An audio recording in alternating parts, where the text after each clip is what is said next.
Let's now take a look at how to import an Excel CSV file using Get and Transform.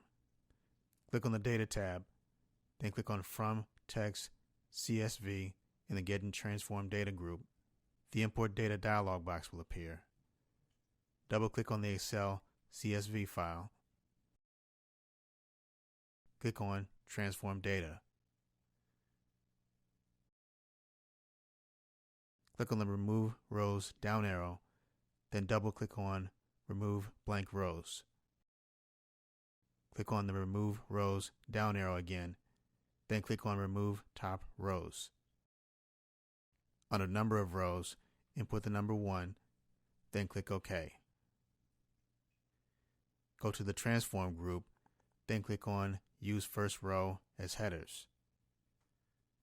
Select the third column, hold down the Shift key, then select the fourth column. Click on the Remove Columns down arrow, then click on Remove Columns. Go to Close and Load to.